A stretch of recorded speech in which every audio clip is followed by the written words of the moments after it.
Thanks for tuning in to Bourbon Drop. I'm your host, Myron. Today, we've got a very, very special bottle. Look, I'm excited. I've never had any Pappy before. Thanks to my man, Kenny. Shout out, Kenny. Thanks for looking out for the channel. He gave me some heavy hitters, this being one. Van Winkle Family Reserve 12. Pappy 12 as people call it. People know it. I can't wait to get into it. Let's get it. Bottle drop, bottle drop, bottle drop.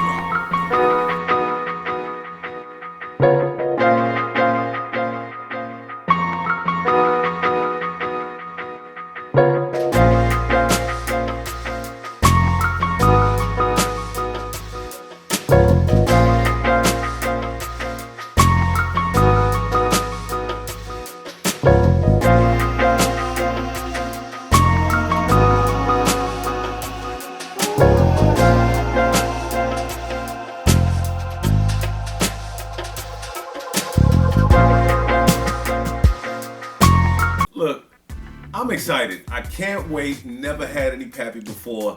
Thanks to my buddy Kenny. He told me to crack it on the channel. I promised him I would. Then I'll go ahead and pour somebody some samples. I mean, look, everybody talks about Pappy Van Winkle. People chase it. This might not be the 15-year or the 20-year, the 23-year, but Van Winkle 12, I mean, come on now. If I put this online today, somebody would snatch it up from me. I'm just excited to get my hands on it. Can't wait to see what, oh, that smell. Better not let me down. That smell when I pulled the cork out. Man, I can't believe I got it. Finally on the channel. My buddy Kenny, he did me a solid favor by letting me get some really big heavy hitters, man. Really big heavy hitters. Shout out Kenny, cheers. Here we go, nose and notes first. Definitely a good weeded bourbon. He won it in a raffle. That's exactly how we came across it. He put his name in a raffle, won it, went to pick it up, and when he told me about it, at first I was kind of like, oh man, I don't know. Do I want to break? Do I want to sample it on the channel and be the first to open a bottle? Because these are special bottles. People open these for special occasions. I didn't know. I mean, I felt honored that he would give me the opportunity to do that. But people save these for special occasions. So by him letting me have this on the channel, it speaks a lot. It really says a lot. Thanks, Kenny, once again.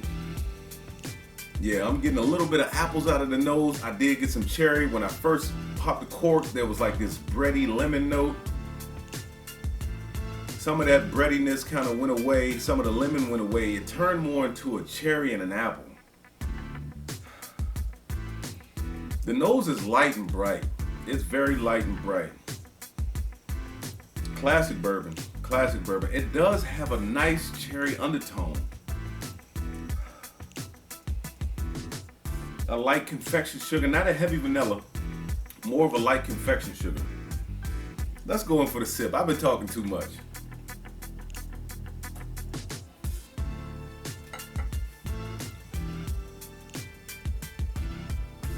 That's good. That's really good. It's light. It's not oily at all. It's a bit on the thin side. I like all of the flavors that are coming off of that.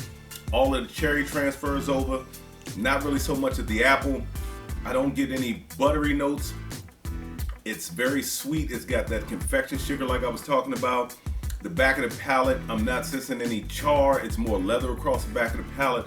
It's a very nice, light, enjoyable drink. Let's go for the second sip. Thanks, Kenny.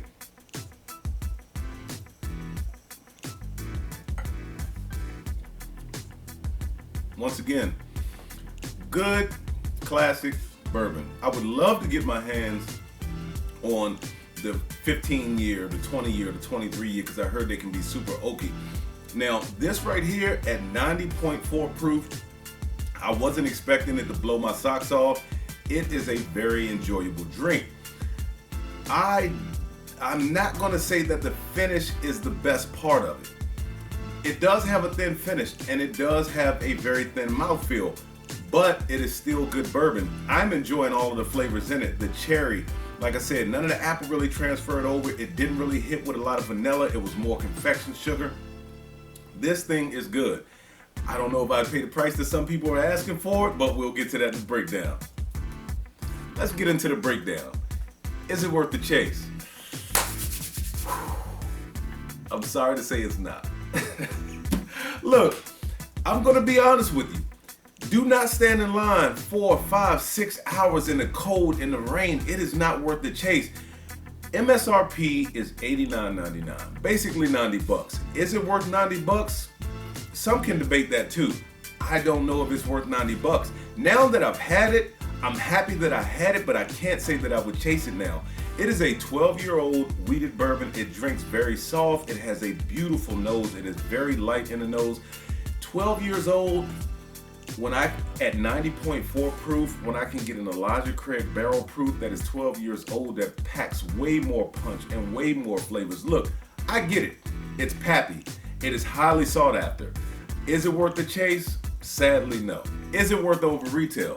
You know my limit is 30 bucks.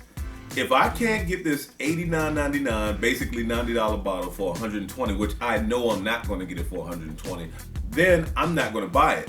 I'm glad that I had it. So now, all of these thoughts of this being the perfect bourbon, even though they are different from the original Stitzel Weller distillate that was in the bottles, now I don't have to pay more for it because I've had it. I know. So I'm giving you the opportunity not to drop that much money. Look, it is your money. Do what you please. Is it worth retail? Like I said, I wouldn't go more than 30 bucks over retail. Would I give it to a new bourbon drinker? I would definitely give it to a new bourbon drinker.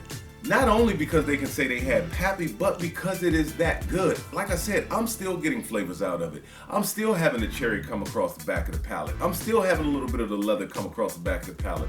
The confection sugar on the front of the palate. This is a good drink. I mean, look, say no more. I'm done with the hype.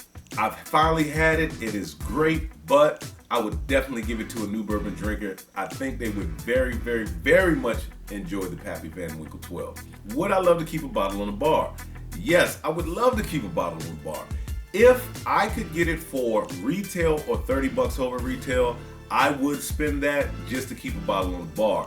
I think anyone coming over who's never had PAPPY would very much enjoy this, and they could say they finally had PAPPY. Now, I'll say this, the price that they're asking for it, I'll probably never have a bottle on the bar. It is good, but it's not good enough for me to spend that type of money. I'm still getting a little bit of the leather across the back. Not that it does have a long finish because it's quite thin, but I think that it just leaves some of those flavors behind because look, it's been proofed down. It is 90.4 proof. So it's been proofed down with a little bit of water. It does not have an oily mouthfeel. It's very enjoyable, but it's not creamy. I've had other bourbons that are just a little bit above that proof that have been actually creamy and had a great mouthfeel. So with that being said, let the whiskey flow, never run out unless you're headed to a drop.